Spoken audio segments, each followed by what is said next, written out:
bem com vocês? Mais uma vez aqui respondendo as questões do Enem de 2017. Hoje eu vou responder a questão de número 113. Estou trabalhando com o caderno azul Enem 2017. A questão diz o seguinte: a farinha de linhaça dourada é um produto natural que oferece grandes benefícios para o nosso organismo. A maior parte dos nutrientes da linhaça encontra-se no óleo dessa semente. Então, os nutrientes estão no óleo. E vocês sabem que óleo odeia água. Então, o óleo é uma substância apolar, lipossolúvel. Então, a questão diz: a maior parte dos nutrientes da linhaça encontra-se no óleo desta semente, rico em substâncias lipossolúveis com massas moleculares elevadas. Eu quero que você sublinhe aí massas moleculares elevadas. Por quê? Nos compostos apolares, que de maneira geral, como a gente está trabalhando com nutriente de linhaça, vegetal, óleo, são moléculas orgânicas. E o que faz com que a apolaridade seja acentuada numa molécula orgânica é o número de carbonos. Então, quando a questão, no meio do primeiro parágrafo, destaca rica em substâncias lipossolúveis, ou seja, que gostam de gordura, apolares, com massas moleculares elevadas, quer dizer que vai ter uma longa cadeia carbônica. Então, quer dizer que a tendência é que essa espécie ela tenha uma apolaridade mais intensa, seja apolar, fortemente apolar, porque as massas moleculares retratam-se o maior número de carbonos. Voltando para o texto.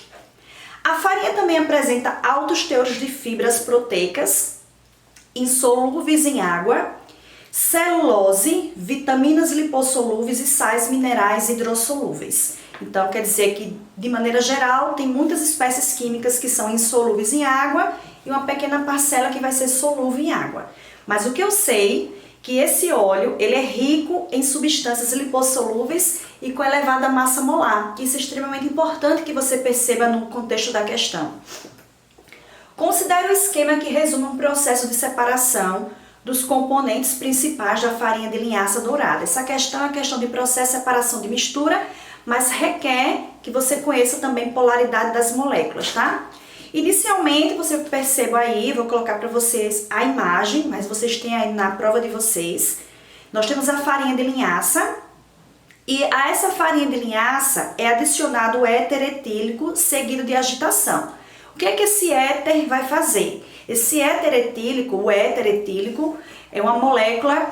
Para ser éter tem que ter oxigênio no meio de 2 carbonos. Vocês vão olhar no lado direito da molécula, vai ter carbono, já que o éter etílico tem 2 carbonos no lado direito, o oxigênio e 2 carbonos no lado esquerdo. É uma molécula simétrica, é uma molécula apolar, ou seja, a polaridade dela do oxigênio é tão baixinho, porque ser uma molécula simétrica, que é uma molécula apolar. Então, se você pega essa farinha de linhaça e coloca esse solvente etílico, quer dizer que tudo que for lipossolúvel vai ficar retido nesse solvente, vai se dissolver nesse solvente. E é o que a gente observa aí. Ao pegar a farinha de linhaça e colocar o éter etílico, é feita uma filtração, processo de separação de mistura heterogênea sólido-líquido, e você obtém o resíduo 1 e o extrato etéreo. E aí, o que é que acontece? O extrato etéreo está dentro do parênteses aí, né, nesse fluxograma aí, que ele é a fase orgânica. Fase orgânica, ou seja, onde os compostos orgânicos vão estar dissolvidos no éter, que é apolar. Então, essa fase orgânica, gente, é a fase apolar. Então, quer dizer que esse óleo rico em substâncias lipossolúveis com massas molares, massas moleculares elevadas, está aí dissolvido nesse solvente, desse extrato etéreo. Então, esses compostos lipossolúveis com massas moleculares elevadas estão dissolvidos nessa fase orgânica. Então, a gente não vai nem observar o lado esquerdo desse fluxograma, a gente vai dar continuidade no processo a partir desse extrato etéreo, onde tem a nossa amostra de interesse, nossa substância de interesse. Então, sabendo que o extrato etéreo é apolar e que as substâncias lipossolúveis com massas moleculares elevadas, por serem lipossolúveis, são apolares também, né? Apolar dissolve apolar, então é nele que a gente vai dar continuidade à análise da questão. Observe que a questão propõe uma destilação. A destilação é um processo de separação de misturas baseado na diferença de temperatura e de ebulição.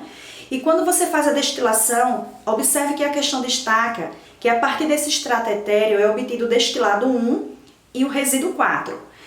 Gente, o que é que vai acontecer?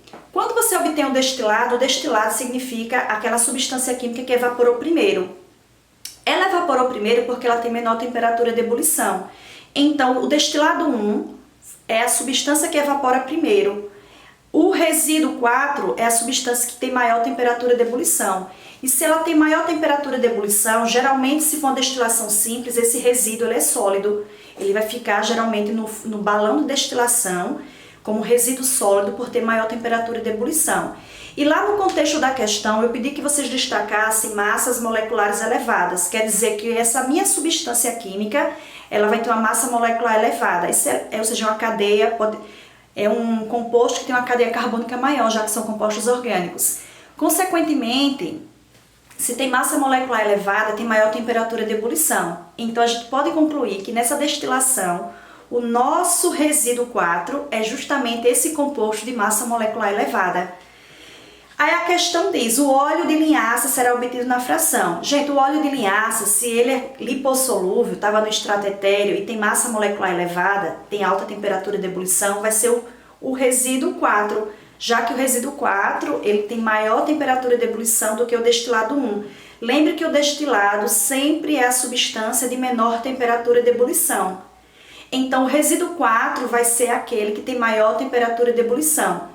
Tem maior temperatura de ebulição nos compostos orgânicos que tem maior massa molecular.